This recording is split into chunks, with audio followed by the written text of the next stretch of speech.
aspiring parent, if we want to protest on anything as a country, let us not have fires everywhere, because these children could be copying from us or from the country.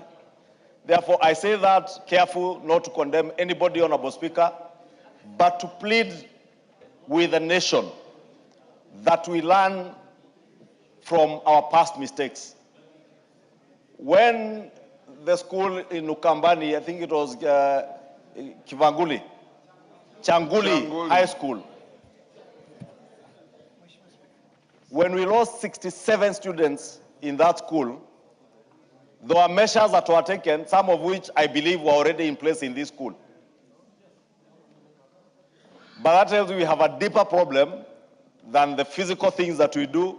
I don't know whether it will be enough to even put fire detectors and fire suppression systems in all these schools, but can we afford it as a country? Will parents be able to afford fire suppression systems in each and every dormitory in our schools, Honorable Speaker? Therefore, it calls for a deeper conversation. It is not enough, Honorable Speaker, today to just point fingers at each other. No, I heard somebody say that Parliament was praying when there was a fire in the school, Honorable Speaker. I know it's also reckless of anybody, whether you're in the media or you are a leader in whatever sphere, to claim that Parliament was praying at a time our children were burning in school, Honorable Speaker. The National Prayer Breakfast is something that rests in our calendar in Parliament. It is known, it is a set date. And we set that date last year. Nobody had planned for this fire, Honorable Speaker. Therefore, that person who was saying, and I don't to dignify them with naming them, because they don't need to be dignified from this floor, may I say, shame on you that you can take advantage of such an unfortunate incident to just throw barbs at this house. Even prayers, Honorable Speaker, I want to say, prayers work. And we must pray for our children. We must pray for our children in schools, in our homes, and as much as we pray for our nation, Honorable Speaker. Let me say again, this is a time that we are being called to converse individually in our homes with our children, collectively in schools, even on the platforms, political platforms and other platforms that we get, in our churches, because, Honorable Speaker, again, many of our church leaders have become more politicians than politicians. And that's why I continue to honor the Muslim faith, because I never hear anybody in a mosque speaking politics. But for us as Christians, this must be our time for introspection, to ask ourselves, even as we point fingers at administrators in schools, as we point fingers at political leaders, those of us who are serving in the church, where are we failing in shepherding these young ones in the right manner, Honorable Speaker? Because there is a failure somewhere. And I say that without pointing fingers at anybody, saying that it is a time that we need to come together and have a conversation as Kenyans and as humankind, Honorable Speaker, because we have a problem. And it is not a small problem, Speaker. It is a big, big, big problem. If we do not address it now, we will have more major problems in the coming days. Because these things that we see, these small incidences, a fire in a school, deaths in schools, an accident here and there, a small demonstration that turns out to become a very violent thing and you end up losing lives, these are just manifestations of a bigger problem that we must address, Honorable Speaker. My condolences to the parents. I have seen the anguish and the pain of those parents, and I identify with the pain that they feel. That you sent your young girl to go to school to secure her future, and now you have no child out of the actions of somebody else, Honorable Speaker. It is indeed painful, and I must say we must be careful what we say about these incidences, because we must remember their parents who are grieving, their siblings of those young ones. Yesterday, I just saw on Facebook, Honorable Speaker, a young man share the pain that he's going through after losing the sister, and sharing pictures of the time he spent with the sister, even as she went back to school this term. And that girl is no more, Honorable Speaker. It is indeed painful, and we must share in that grief and pain with those parents and the school, and also recognize that these young ones, Honorable Speaker, even those in Utumishi, are traumatized. Maybe they never imagined it would get to what it has gotten to, but it is what it is now. Thank you. It will affect them for a long time, and we must ask maybe the chair of the Education Committee to make sure they engage with the Ministry of Education to make sure that there is some level of counseling that is done to these students and those who neighbor that school. Thank you, Honorable Speaker. The rest, let's take 2 minutes each. Robert Mbui.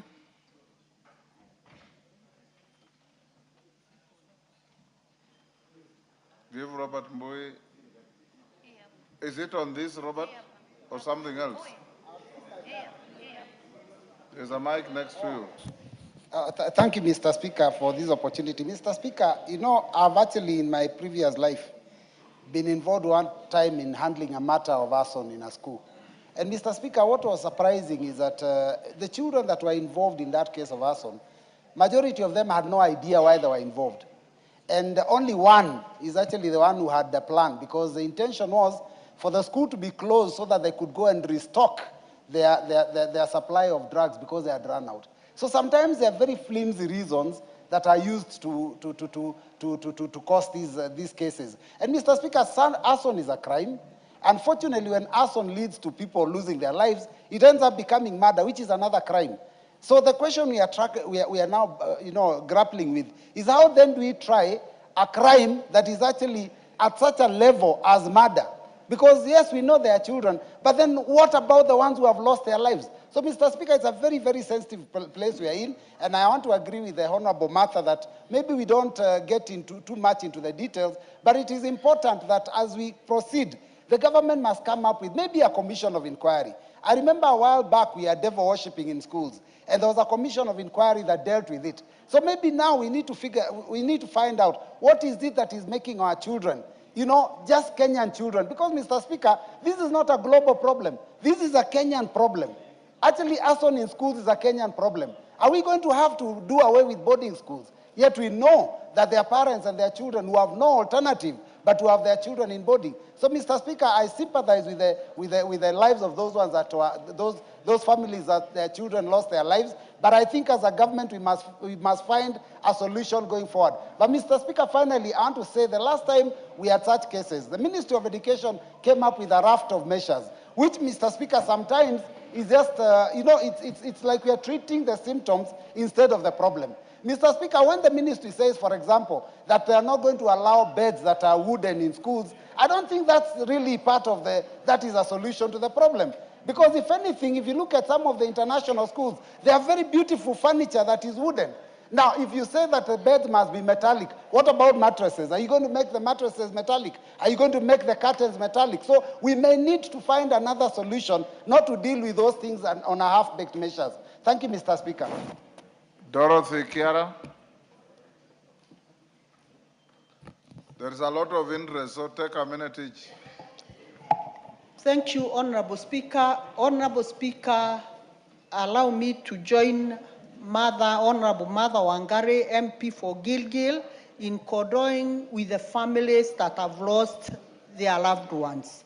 Honorable Speaker, the immeasurable pain, torture, and torment that these parents are going through, including their teachers, the classmates who are alive, it is immeasurable, Honorable Speaker. Honorable Speaker, I wish to say sincerely, I condole with those families and wish those that are in hospital quick recovery. Honorable Speaker, it is the high time that when we talk of commission of inquiries, Honorable Speaker, something that happened when Bombolulu School was burnt down, something that happened when Changuli School was also burnt down, this commission of inquiries give recommendations, Honorable Speaker, but at the end of the day, very few recommendations are implemented. It is the high time, Honorable Speaker, that we speak our mind, we search and know what is really healing our students in our schools. Come out, Honorable Speaker, and come out with the recommendations that Honorable Speaker will cure this. Even if it means having our schools as day schools, so be it, Honorable Speaker. Life is more precious. Otienda Amolo. Thank you, Mr. Speaker. Mr. Speaker, I condole with the families that have lost the little ones. And I think we must accept that we have all failed the children who perished. We failed them through the school. We failed them through the government. We failed them through policies. And even we as Parliament, we are part of those who failed them. We must collectively apologize that we have failed those children. Mr. Speaker, this has become a trend. The idea of banning schools and school unrest is a trend that must be examined. As we examine ourselves and agree with the majority leader, we must examine the values that we are instilling in the children. We must examine the place of religion. Many of us, when we are growing up, raising a child was a collective responsibility. Now it has been left to the parent and the teacher. The teacher is disempowered because there's not much the teacher can do other than warn. Many of us parents, once we submit the child to school, we wash our hands. The child is left to the internet. Some of the things they are doing are things that clearly can only be brought from the internet. We must re-examine even the place of access to the internet for everyone. Mr. Speaker, I say only two things as I finish. One, I think it is time that as Parliament, we form an ad hoc committee to examine unrest in schools. It is not enough to leave it to the department anymore. Secondly, Mr. Speaker, I think that we must also re-examine the circumstances that we're putting the schools to. If you look at the images of that school, and that's a high-end school, you see that the dormitory was highly congested. There were beds on the corridors, there were beds next to the door. This 100% transition without the proper infrastructure is part of the problem. I so submit, Mr. Speaker. Meli.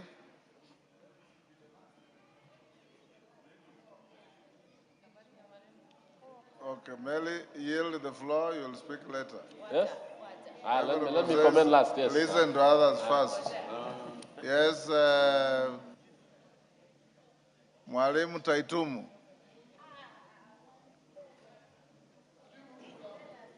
Okay, thank you, Mr. Speaker, for this opportunity. First of all, let me tender my condolences to the families that lost their young ones.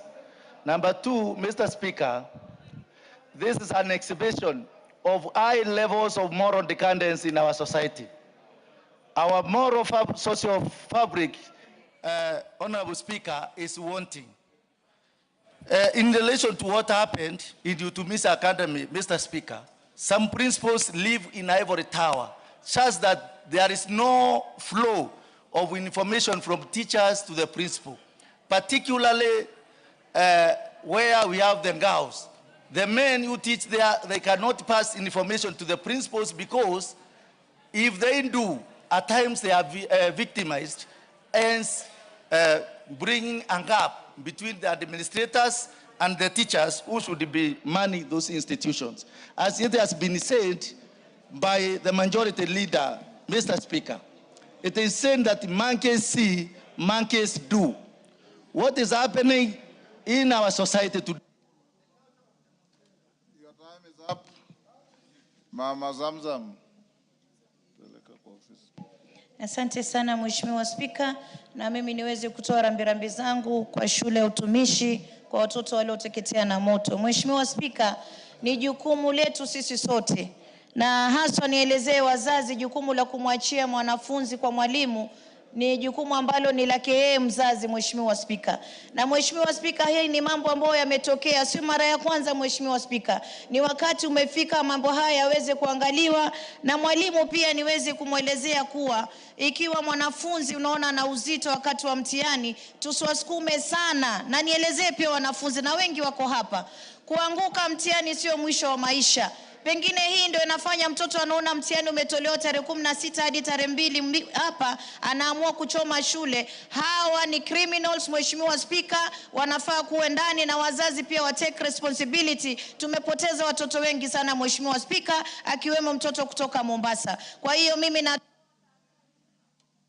Ogoboen.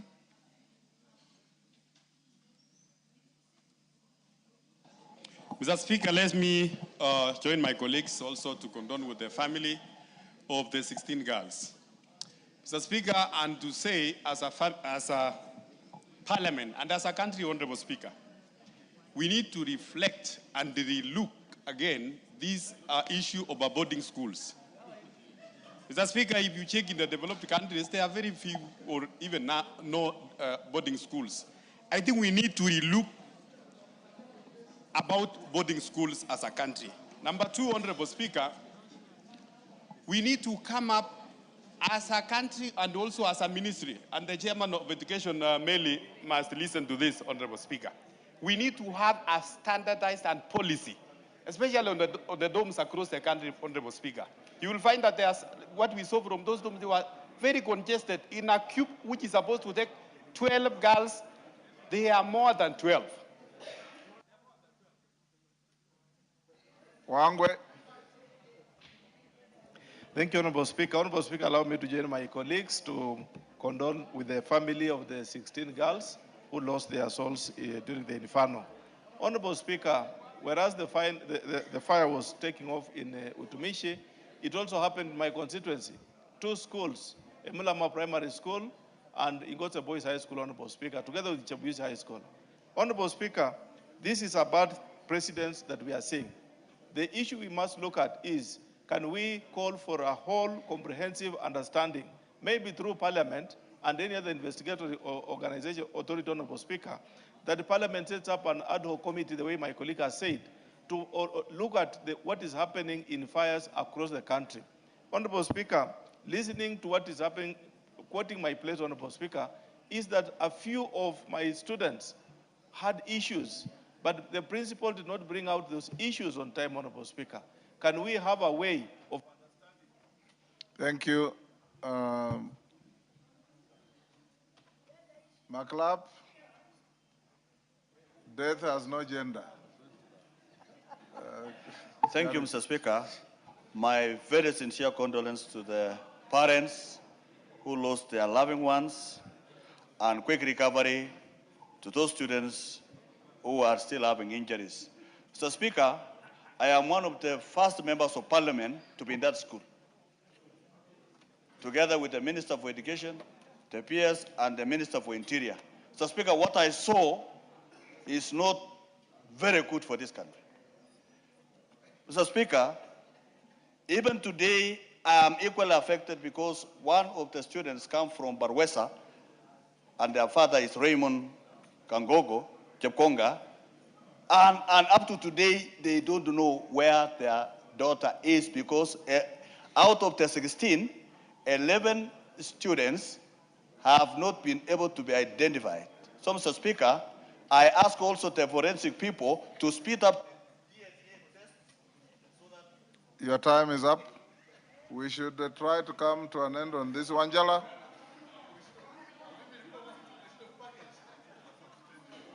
Wanjala. Yes, thank you, Honorable Speaker. First, I send condolences to the parents and Kenyans to have lost young kids. Secondly, Honorable Speaker, I want to advise Kenyans, when they are demonstrating, they should not be burning tires on the roads, because these are some of the things children are seeing, and they want also that when they have a problem, they must burn schools, the way their parents and protesters burn roads. Honorable Speaker, even the parents of those children, or even the parents of those children, I saw them at the police station and they behaved like those children. That means show me your friend and I'll tell who you are. Thank you, Honorable Speaker. Naomi. Thank you, Honorable Speaker. My sincere condolences to the families who have lost their loved ones, the young ones. It is unfortunate that we have lost so many lives as a result of fire in schools. Again, my sincere wishes to those who are in hospital for quick recovery, as I also pray that those students will be given enough counseling, and the parents, because what they are going through is serious and they need proper attention. As a nation, again, we need to seriously address the issue of boarding schools so that we come up with clear strategies to protect our children from such incidences. Thank you, Honorable Speaker. Millie Odhiambo. Thank you, Mr. Speaker. Mr. Speaker, I give my condolences to the families of the girls who lost their lives. Mr. Speaker, what I want to encourage us, this is not the first time as a country that we are facing this.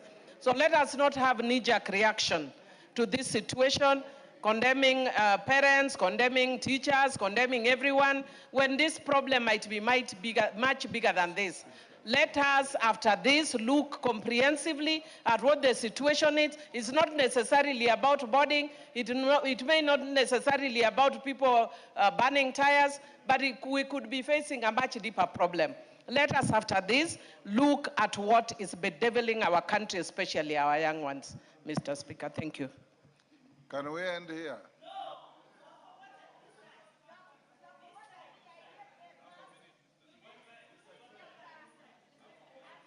Omongina.